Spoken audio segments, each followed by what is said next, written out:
dikasihi oleh Tuhan, kita bersuka cita bersama-sama hari ini kita boleh beribadah bersama secara virtual. Kita percaya kuasa Tuhan tak terbatas memenuhi setiap kehidupan kita. Mari kita siapkan hati kita untuk menyembah Tuhan, mari kita berdoa. Kami mengucap syukur Tuhan Yesus untuk pagi hari ini. Kami sungguh bersuka cita, kami sungguh bangga miliki Tuhan yang besar seperti Engkau. Oleh kemurahan Tuhan kami boleh ada sampai hari ini. Sebab kami tahu Tuhan Engkau bekerja di setiap kehidupan kami. Bapa, kami tahu sekalipun kami berjalan dalam lembah kekelaman, Engkau takkan pernah meninggalkan kami sedikit pun. Engkau selalu beserta kami. Dan hari ini kami akan memuji dan memuliakan nama Tuhan. Hanya di dalam nama Tuhan Yesus Kristus. Haleluya. Amin. Mari kita siapkan hati kita untuk menyembah Tuhan. Kita naikkan pujian. Sekalipun ku berjalan dalam lembah kekelaman.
saat malam pagi ini Tuhan, kami mau mendengarkan firman-Mu. Kiranya firman yang akan kami dengar pada pagi hari ini boleh menjadi kekuatan yang baru bagi kami. Kami siap mendengarkan firman-Mu Tuhan, berkati hamba-Mu yang akan menyampaikan firman-Mu hari ini. Kami percaya Engkau kuasai hidupnya sehingga dia boleh menjadi berkat bagi kami. Hanya di dalam nama Tuhan Yesus, haleluya, amin. Shalom, Jemaat GPI Siloam. Pada saat ini kita akan kembali mendengarkan kebenaran firman Tuhan. Untuk itu sebelumnya, mari kita bersama berdoa. Kami mengucap syukur Tuhan Yesus untuk kesempatan di hari ini kami boleh kembali menerima kebenaran firman Tuhan. Biarlah firman yang kami dengar itu adalah firman yang memberikan kami kekuatan, sukacita, dan membawa kami, hidup kami mengalami pertumbuhan rohani, dan iman kami semakin mantap untuk melayani-Mu. Terima kasih ya Bapa. Biarlah hamba yang menyampaikan, Tuhanlah yang menguasai perkataan, memberikan hikmat untuk menyampaikan apa yang menjadi kehendak hati Tuhan kepada jemaat GPI Siloam. Kami sambut kebenaran firman Tuhan pada saat ini. Hanya di dalam nama Tuhan Yesus kami mengucap syukur. Haleluya. Amin.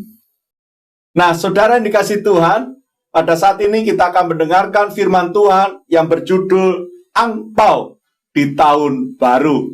Mengapa harus berbicara angpau, saudara? Ya, karena hari ini kita sedang merayakan hari Imlek, saudara ya.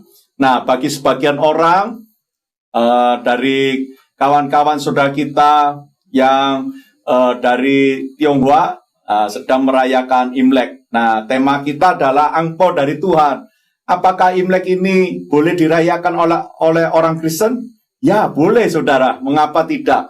Ya, memang kita melihat Imlek itu seringkali di dalam acaranya ada ritual-ritual, mitos-mitos yang tidak sesuai dengan Alkitab. Tetapi juga di dalamnya ada hal-hal yang baik untuk bisa kita lakukan bersama, saudara. Ya, mari kita akan lihat kebenaran firman Tuhan pada saat ini, bagaimana Tuhan memberikan angpau di tahun baru, saudara. Amin. Haleluya. Mari kita buka Alkitab kita di dalam Yohanes pasal 3 ayat yang ke-16.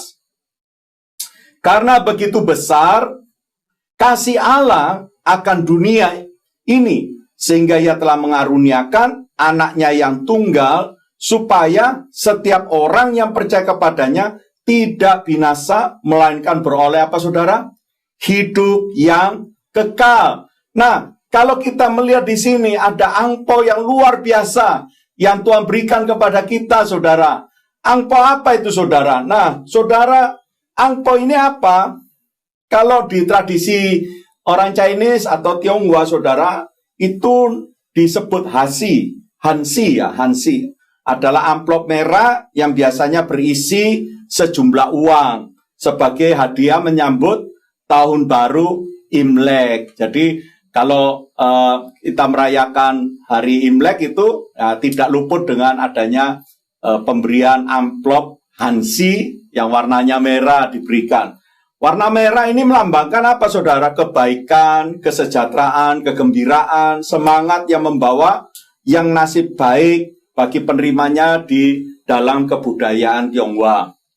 Angpau menjadi hadiah yang diberikan untuk anak-anak berkaitan dengan pertambahan umur atau pergantian tahun. Ya, di zaman dulu hadiah ini biasanya berupa manisan, tapi kalau sekarang bukan manisan, saudara ya, tapi uang. Supaya apa? Supaya anak-anak bisa membelanjakan sesuai dengan seleranya. Nah, angpau ini dibagikan di hari Imlek. Biasanya apa, saudara? Apakah angpaunya bisa tetap utuh? Enggak. Pasti angpaunya bisa habis, saudara ya. Dibelanjakan. Lalu mungkin ya jalan-jalan makan-makan sama teman-teman. Tapi mungkin sekarang nggak bisa lagi, saudara ya. Di sebelumnya, zaman sebelum pandemik, ketika dapat angpau hari ini, besoknya sudah belanja, saudara ya. Habis, saudara. Nah, tetapi Tuhan memberikan satu angpau buat kita, angpau yang luar biasa, yang tidak habis, saudara. Sampai kapanpun angpau itu tidak habis. Apa angpau yang dari Tuhan? Yaitu, saudara, Allah memberikan Yesus buat kita. Ini adalah angpau yang jauh lebih bernilai, jauh lebih bermanfaat di dalam kehidupan kita, saudara. Uang yang kita terima bisa segera habis, segera tidak lagi kita miliki, saudara. Tapi kalau kita mempunyai Yesus, kita menerima kado Yesus ini dalam hidup kita, wah, selama-lamanya hidup kita semua dalam pemeliharaan Tuhan. Amin. Haleluya. Nah, kita akan lihat apa sih untungnya kita menerima angpau Yesus ini. Untuk apa, saudara? Yang pertama, saudara, angpau yang Allah berikan kepada kita, yaitu Yesus Kristus, itu memberikan keuntungan apa? Keselamatan, saudara. Mari kita lihat. Di dalam pembacaan kita tadi, ditulis gini, karena begitu besar kasih Allah akan dunia ini sehingga ia mengaruniakan. Yang dikaruniakan itu yang diberikan adalah Yesus sebagai putra yang tunggal, supaya setiap orang yang percaya kepadanya tidak binasa, melainkan beroleh hidup yang kekal, saudara. Jadi yang pertama, ketika kita memperoleh atau menerima angpau yang diberikan Allah di dalam Yesus Kristus, kita mendapatkan keuntungan keselamatan, saudara. Itu yang pertama. Yang utama, saudara, menerima keselamatan. Bukankah, saudara, setiap kita membutuhkan kata selamat, saudara? Ya, kita tidak bisa memungkiri di dalam kehidupan sehari-hari kita selalu membutuhkan kata selamat. Contoh, saat anak kita memasuki umur ulang tahun, kita akan mengucapkan apa? Selamat ulang tahun, nak. Ya, kita mengucapkan selamat ulang tahun. Ya, lalu kita kasih angpau lagi, saudara, ya. Lalu apa? Cara apa? Mungkin anak kita sudah mulai lulus sekolah. Kita ucapkan selamat, nak. Kamu telah lulus dari sekolahmu, dari kuliahmu, menjadi orang yang sukses, selamat ya, nak. Oh. Lalu tidak hanya itu, ketika anak kita mulai masuk dalam pernikahan, kita mulai ucapkan selamat ya, nak, memasuki rumah tangga yang bahagia, saudara. Oh, kita membutuhkan, saudara. Ya, apalagi? Ya, mungkin selamat makan, selamat tidur, selamat bangun pagi, selamat apa saja, selamat jalan, saudara. Kalau anak kita pergi, lalu kita mengatakan selamat jalan ya, nak. Ya, hati-hati di jalan sampai di tujuan dengan selamat, loh, saudara. Kata selamat itu selalu dibutuhkan, saudara. Nah, masalahnya, saudara, selamat ini apakah menjadi jaminan? Orang yang mengatakan itu menjamin pasti benar-benar hidupnya bahagia ketika dia masuk di dalam rumah tangga. Apakah benar-benar dia akan selamat sampai tujuan ketika berkata, nak, selamat sampai tujuan? Apakah menjamin perkataan itu bisa mengantar orang tersebut atau anak kita sampai ke tujuan? Tidak ada jaminan, tidak ada kepastian, saudara. Tetapi bersyukur hari ini Tuhan memberikan bukan hanya sekedar kata selamat kepada setiap orang yang menerima Yesus, angpau Yesus ini. Dia menggaransinya, saudara. Nah, orang yang mengatakan selamat juga pada akhirnya dirinya sendiri mengalami usia yang lanjut dan tidak lagi bisa mampu berkata selamat, nah, tidak bisa. Tetapi Yesus, berapapun tahun yang akan datang, sampai kapanpun dalam kekekalan, Tuhan bisa menggaransi keselamatan. Yesus tidak pernah lekang oleh waktu. Yesus tetap menyatakan keselamatannya kepada kita semua. Nah, saudara, saat ini kita akan diperlihatkan Tuhan, keselamatan yang dikerjakan Allah atau dikerjakan oleh Yesus mampu membawa kita sampai kepada hidup yang kekal dalam kerajaan surga. Jadi bukan hanya di bumi ini saja kita mendapatkan jaminan keselamatan. Kita diluputkan dari masa pandemik yang hari ini sangat begitu mengkhawatirkan terhadap banyak orang, terhadap kesehatan banyak orang. Mereka banyak yang mengalami depresi, gelisah, karena mereka nggak mampu untuk mengalami yang namanya selamat. Tetapi di dalam Tuhan, setiap kita mampu Tuhan menjamin selamat dari berbagai mara bahaya. Loh, Pak, buktinya masih ada yang meninggal, anak Tuhan. Bahkan hamba-hamba Tuhan juga meninggal. Ya, keselamatan itu bukan hanya berbicara di dunia ini, saudara. Tetapi bagaimana Tuhan mampu menjaga iman kita. Iman yang telah percaya kepada Tuhan itu tidak gugur, saudara. Kita tidak menyangkali Yesus. Kita tidak lagi mengatakan bahwa Yesus tidak baik atau tidak mengasihi kita. Itu bukankah selamat di mana kita tetap punya iman kepada Tuhan. Tuhanlah yang menjaga. Dan kalau toh ada banyak hamba-hamba Tuhan harus berpulang, saudara. Ada anak-anak Tuhan yang harus berpulang. Tuhan juga mengaruniakan keselamatan dengan apa, saudara? Masa depannya ada di dalam tangan Tuhan. Kita tidak melihat secara fisik keberadaan mereka, tetapi lihatlah, mereka sudah ada bersama Tuhan, aman di dalam Tuhan. Kita yang di tempat ini masih menderita. Di sana, di surga, tidak ada penderitaan. Nah, saudara, keselamatan yang Tuhan jamin, sampai hari ini Tuhan tetap menyatakan. Sampai yang akan datang pun Tuhan tetap menyatakan. Marilah saudara yang dikasih Tuhan, kita semua yang telah mengalami keselamatan ini, anugerah keselamatan ini, jangan sia-siakan, saudara. Jangan sampai ditukar oleh keinginan-keinginan yang sementara, saudara. Atau kita mulai tidak lagi menyatakan keselamatan itu dari perbuatan kita. Kita mulai hidup dengan melakukan hal-hal yang tidak berkenan kembali. Betapa ruginya. Biarlah dalam pemberitaan firman Tuhan di hari tahun baru Imlek, angpau yang dari Tuhan, yaitu tentang keselamatan, ini kita pegang sungguh-sungguh. Kita kerjakan, saudara. Amin. Karena di sana Tuhan menjamin, bukan hanya di bumi ini saja, Tuhan menjamin keselamatan. Tetapi sampai di dalam kekekalan, Tuhan tetap memberkati keselamatan buat kita. Yang pertama. Yang kedua, saudara, apa untungnya menerima angpau Yesus? Yang kedua adalah hidup kekal, saudara. Lihat di ayat tadi, Yohanes 3:16. Melainkan beroleh hidup yang kekal, saudara.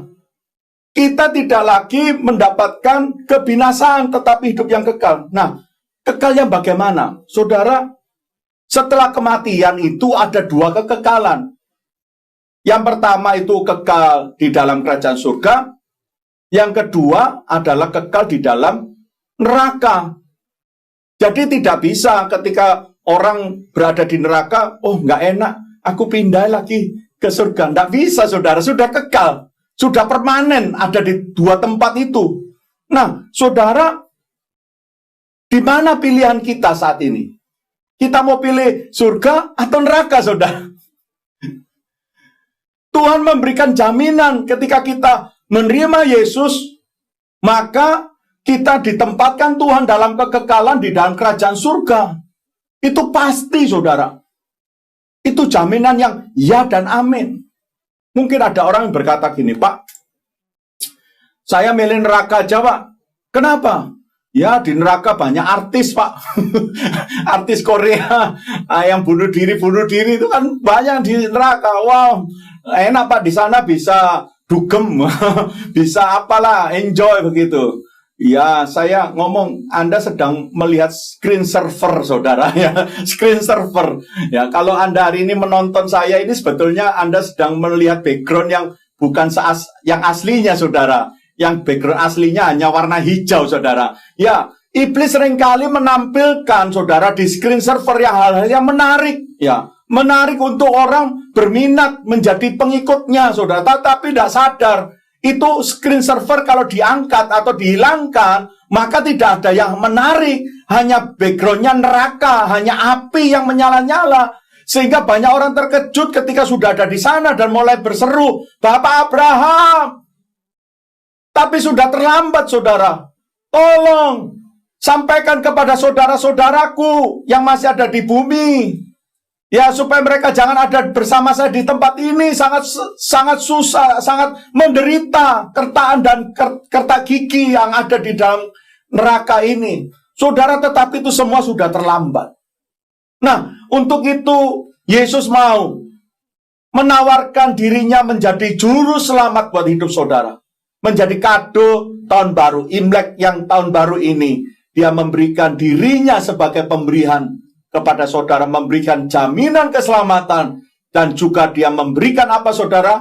Hidup kekal dalam kerajaan surga, hidup dalam sukacita ketika kita hari ini melakukan apa saja kegiatan, Walaupun banyak penderitaan, persoalan, tidak masalah saudara. Karena kita pulang pasti tahu tempatnya, yaitu kita akan menerima tempat di dalam kerajaan surga. Untuk itu,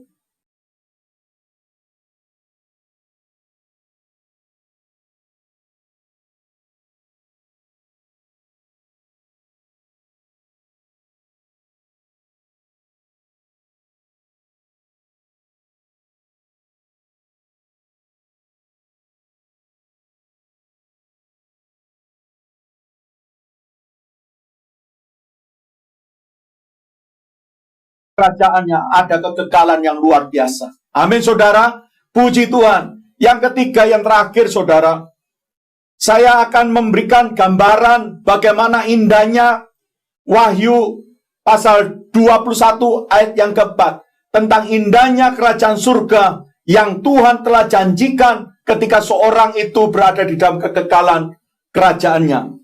Dan ia akan menghapus segala air mata dari mata mereka, dan maut tidak akan ada lagi. Tidak akan ada lagi perkabungan atau ratap tangis atau duka cita, sebab segala sesuatu yang lama itu telah berlalu saudara. Sungguh luar biasa kerajaan surga. Di dalam kerajaan surga tidak ada lagi air mata. Artinya bukan air mata ini kering saudara, bukan. Artinya di sana tidak ada lagi penderitaan, ada kesedihan yang membuat mata saudara meleleh air mata untuk menangis saudara. Karena sedihnya, karena susahnya tidak ada lagi di sana. Apa yang hari ini Anda lihat, kesusahan, kesedihan, di surga sudah tidak ada lagi. Penderitaan yang hari ini kita alami, yang begitu berat, yang membuat kita, perasaan kita sudah merasa tidak mampu lagi. Dan kita berkata, aku ingin cepat-cepat mati rasanya. Di sana sudah tidak ada seperti itu lagi. Karena apa? Karena Tuhan telah memberikan suatu kepastian kepada kita. Di sana ada sukacita yang terus-menerus menyertai setiap orang percaya. Untuk itu saudara yang dikasihi Tuhan, jangan kita pernah bosan untuk tetap bersekutu dengan Tuhan, untuk senantiasa hidup dekat dengan Tuhan. Karena ada satu pengharapan, hidup di dalam kerajaannya ada hidup penuh sukacita. Amin. Puji Tuhan. Mari kita masuk pada bagian yang ketiga, yang terakhir. Apa untungnya menerima angpau Yesus, saudara? Yang ketiga adalah kita menerima status baru. Status apa itu? Ayo kita lihat dalam Yohanes pasal 3 ayat yang ke-18. Barang siapa percaya kepadanya, ia tidak akan dihukum.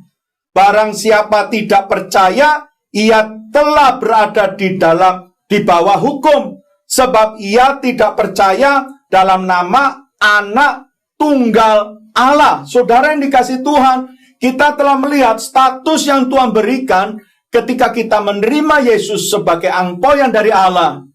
Kita menaruh dalam hidup kita Yesus dalam hidup kita, maka ada status baru. Status apa yang Tuhan berikan, saudara?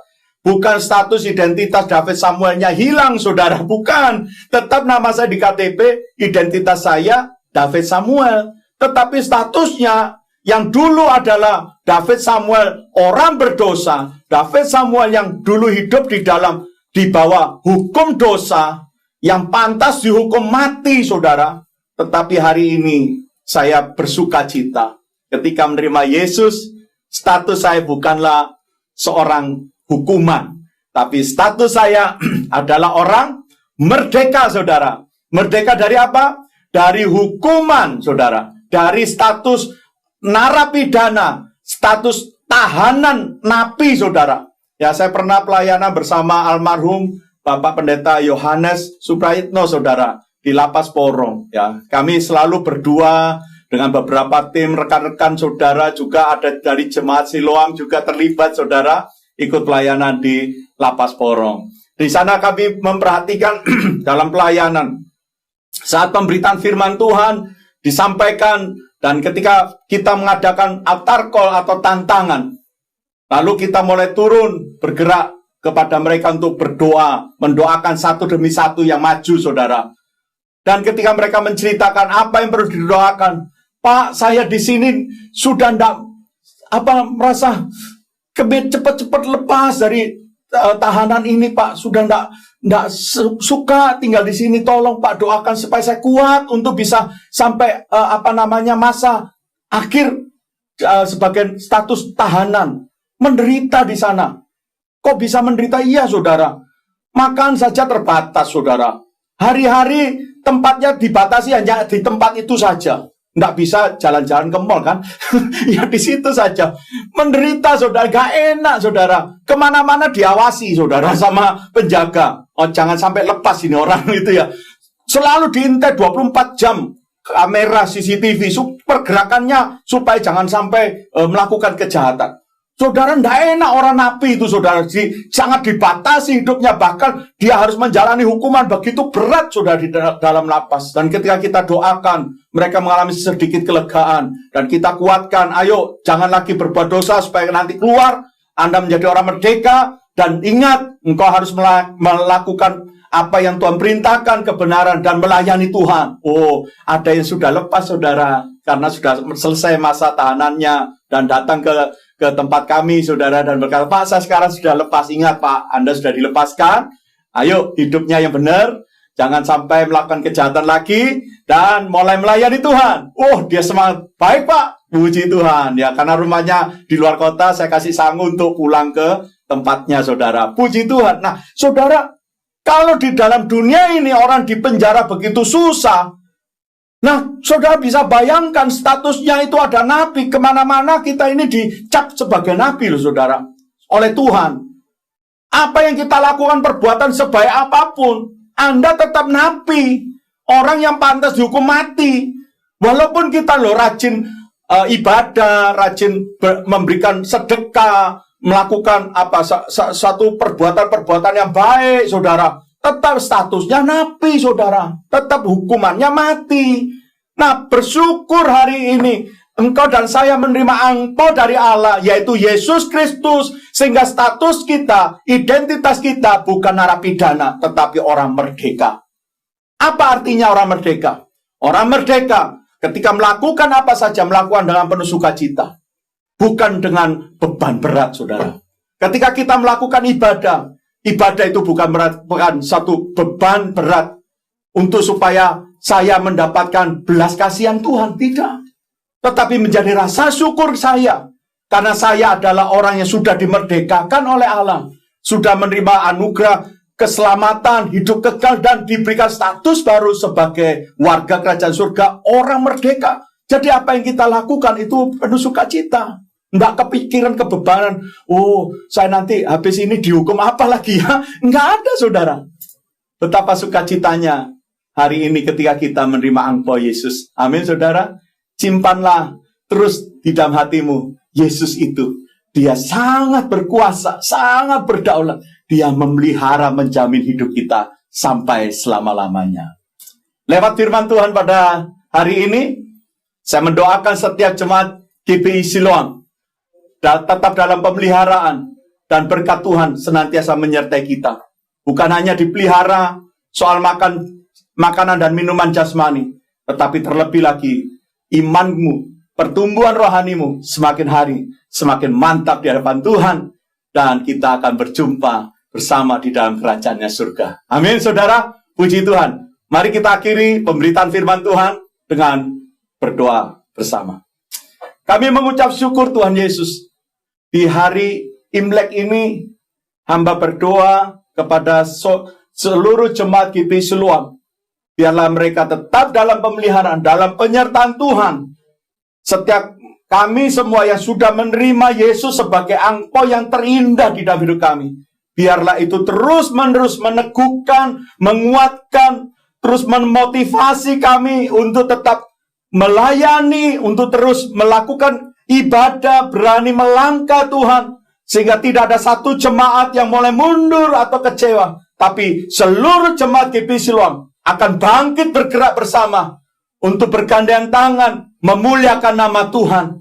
Biarlah seluruh staf penggembalaan Tuhan yang mengatur di GBI Siloam, Tuhan memberkatinya. Kami berdoa khusus untuk istri Pak Yohanes, Tuhan, Tuhanlah yang memberikan kekuatan sukacita untuk melanjutkan karya almarhum, sehingga GP Siloam dapat kembali beribadah secara offline, Tuhan. Ini kerinduan dan doa kami. Kami mengucap syukur oleh karena kasih setia Tuhan. Doa kami di dalam nama Tuhan Yesus. Haleluya. Amin. Tuhan Yesus memberkati. Amin.